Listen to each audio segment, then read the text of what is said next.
So where I start my talk is a brief little discussion about where I was, who Shelley Yates was.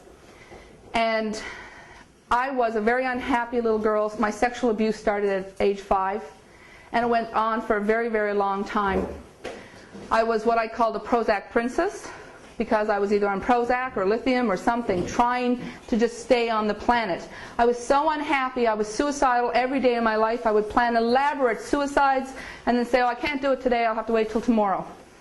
So I'm very blessed that tomorrow never seemed to come, and I never tried, and I'm here to tell this story to you. And the biggest miracle I share with you tonight is that as individual human beings, we have choice to step out of our misery. We have choice to step out of despair and depression and walk into joy. And I've done that without any drugs. I'm now drug-free. I've been drug-free for 5 years. I was told I would never be. So that, to me, is my greatest joy and blessing that I get to share with you. But there's a whole bunch of miracles along the way. On November 14th, 2002, my 4-year-old son and I were going to a friend's house. I was going to a friend's house to go and complain about my life. That's what I was doing. And I did it 3 times a week. It was my buffer zone. So I had my son in the front seat with me, and we were headed up an abandoned road in Nova Scotia. And as I went up this little abandoned road, I saw on the left-hand side a large lake that had flooded. We had had rain for 3 full days. The lake had flooded. The water was rushing across the road into a small marshy pond. So I slowed down to 20 because I didn't want a hydroplane. And as I entered the little river running across the road, my tires lifted up and pulled towards the guardrail. And I went, oh shit, now I'm going to beat up my car. I was on welfare. I was in university trying to put myself through school with 2 small kids. I couldn't afford to repair the car. That's all I could think about. As I moved towards the guardrail was buried into the ground. And my passenger side tires went up on the guardrail. And I kind of roller coastered into the center of this lake. Now logic states I should have rolled over on my side or hooked up in the guardrail, which bummed me out even more because it was going to cost more money to get a tow truck. But that's not what happened either. As I moved into the center of this little body of water, my car, without any motivation, flipped over the guardrail out into the lake 10 feet and landed on the roof. So I looked at my son and I said, are you okay? And he said, yes, Mommy. I said, well, Mommy's going to put down the window and we're going to crawl out. Because I thought I'd landed on a bog. I'm from Newfoundland. We know what bogs are. So I thought it was a marshy bog, and I was very happy because it didn't crunch the roof of the car.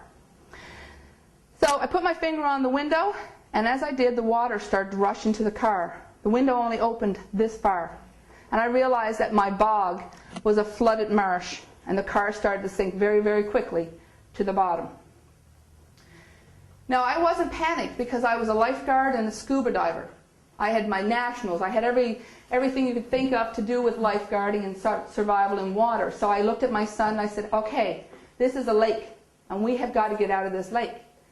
So when I tell you, you take a deep breath and Mommy's going to open the door and we're going to swim out of the car.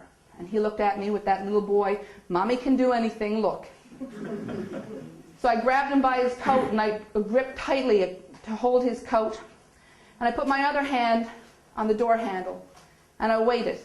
And as the water came up over me, and it was cold, and as it came up over and came up over, I got to the point that we had to breathe. And I said, okay, take a breath now, baby.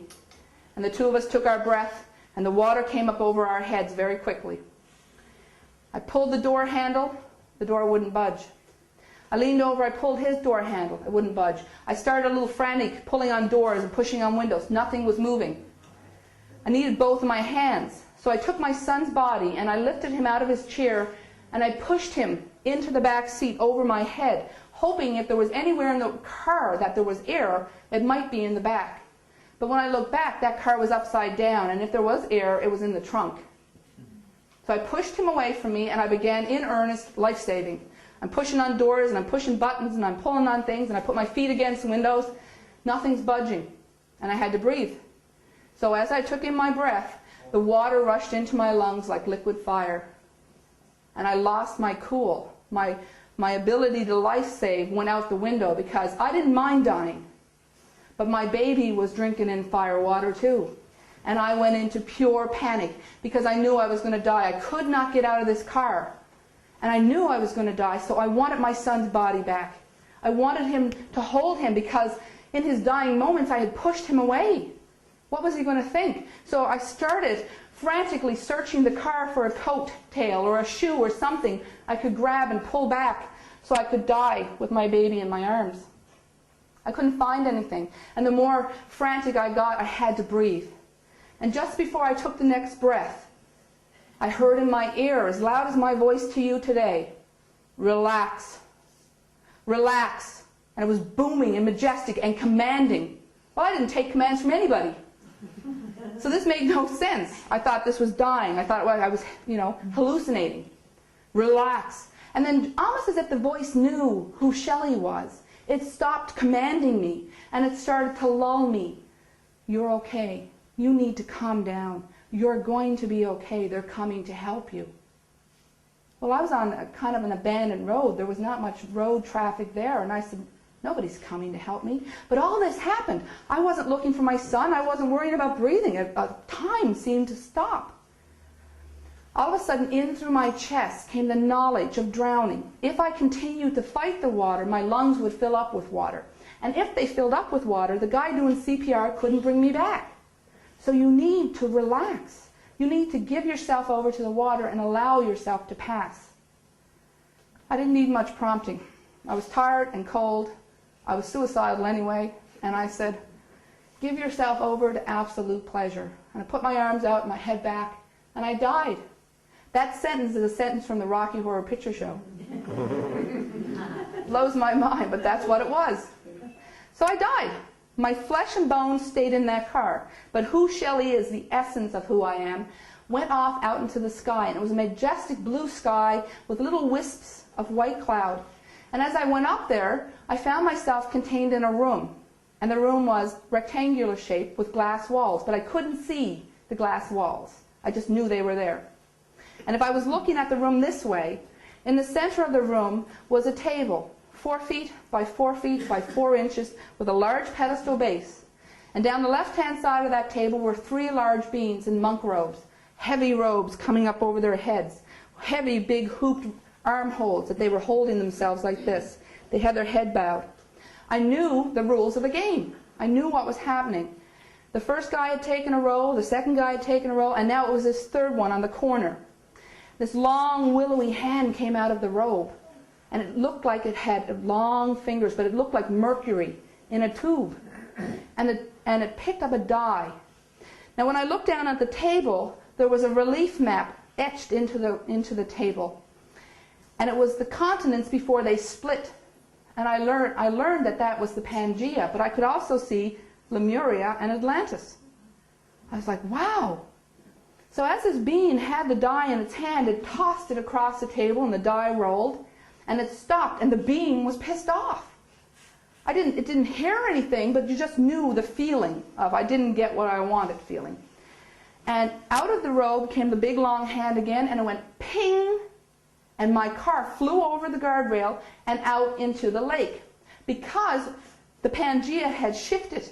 And it was me driving up the road. I could see Rocky Lake Road. I could see the trees and the little lakes. And I went, oh my God, he pinged me into the lake. No wonder I flew over 10 feet out into the lake when I was doing 20. He pinged me. So I'm like, oh my God, we're a petri dish. This was my feeling, that humanity was a petri dish, and these beings were sprinkling sand. Oh, look at them run. And I'm going, this sucks. But down the right-hand side were 3 more beings. They were the same size, 6 or 7 feet, no, 7 or 8 feet tall, large hooded cloaks, and their arms in these big sleeves. Now the ones on the left had been a gray color, and the ones on the right were whitish, but not white. And they told me, don't judge us. We're both essential. We are the balance of your existence. And then I understood this was all symbolic. Everything I was seeing was symbolic to teach me what was going on. So the 3 down the right-hand side said, twist of fate, twist of fate, twist of fate. Only on the corners are we allowed to intervene. It was a rule. So the 3 of them, without rolling the die or anything, went, and they put stuff on the board. They said, we have put everything in place for you to save yourself and your son. Now is the time, child, to have faith. Well, I didn't have any faith. I didn't have any God. I didn't have anything. I used to say I had the power of one all right, and you're looking at her. I was one tough cookie. So these beings had put something on the table and said, we are going to give you the instructions to save yourself and your son. Follow the instructions implicitly and have faith, child. We are here. We love you. Ping, I was gone. I was coming back into my body. Now the whole time I was up in the sky, 3 things happened that saved my life. Remember, they put 3 things down. 3 things happened. There was a man driving north on that abandoned road and a man driving south. They were friends and business partners, and they were on cell phones to each other at that moment. And as they drove by each other, the first guy said to the second guy, did you see that car in the lake? And the other guy said, it wasn't there when I drove by. So the 3 minutes that it took them to drive by, I went in the lake. They turned around and came back to the spot and jumped out of the car. 2 of them said, I guess we're going swimming. And they said to the third guy, but you're not, because he was my second miracle. He was the second thing placed on the board. He was a 9-year veteran paramedic. And he was driving one of those cars. So the 2 guys went into the lake, and they started going up and down, trying to find, is there somebody in the car? So they reached in the open window, and they said, yes, there's somebody in the car. They could feel me. And they went around the car and around the car, pulling door handles. They couldn't get anything opened. 15 full minutes. 4 minutes to get back to the site, 15 full minutes to get that car door opened. As a matter of fact, the last time they came up, they said, we can't get anything open. We can't get her out. And at that point, the man said, I'm going to give it one more try. He went down, and his foot, I had a flat handle opener, his foot hooked, and as he lifted his knee, the door popped open. He went back down. He'd been in the water for 15 minutes. He said he was so cold he couldn't squeeze his hands together. So he didn't know how he was going to pull me out. So what he did was put his hand in with open fingers and weave my hair back and forth, every bit of hair he could get. And then he said he was so tired he couldn't pull. So he threw his body back against himself this way. And after 3 or 4 big heaves against his own body, I popped out. He pushed me over to the man that was hanging from a tree and hanging out into the lake because I was 10 feet out. He grabs me. I rolled over. He said, your face was full of moss, your eyeballs, your ears, you were black and blue. And he was screaming to the paramedic, get the dead chick out of my arms. This is gross, gross, gross. I've grown to know and love these men very dearly. But he knew how gross this was. So he pushes me, the paramedic hauls me over the guardrail and drops me. Starts CPR. 7 full minutes he pushed on my chest. 7 full minutes. 260-pound man. He looked over his shoulder and he said to the guys on the other side, she's gone. She's dead. And with that, I sat straight up in the middle of the road and said, get my baby out of the lake. He rolled over backwards. There's a kid in the lake. And a bunch of people went back in the water because the other 2 people by now had hypothermia and they couldn't do anything. A crowd of people had gathered. They went in the lake. They started searching for my son's body, literally in the car, and they couldn't find his body. So anyway, they get out and they said, we can't find him, we can't find him. And this woman by the side of the road is going, there's a man right there at the top of the hill, because this was a quarry. And there was a little tiny road, probably 2 lengths of this room. And she said, he's up at the top of the hill there with a boom truck. So somebody ran up, and it took him 30 seconds to drive that boom truck down the hill, because he was sitting in it having a coffee break. 3rd miracle of the day. Wow. Boom, boom, boom. 3 things. He comes down the hill. 2 or 3 more people jump in that lake, and they take the grappling hook, they hook it to the axle of the car, and they pull the car up into the sky, 15 feet. And I can see my son's body floating in the back window. He's been in the lake for 30 minutes or more. They're saying, we've got him, he's fine. And I'm crying and screaming, he's not fine, he's dead.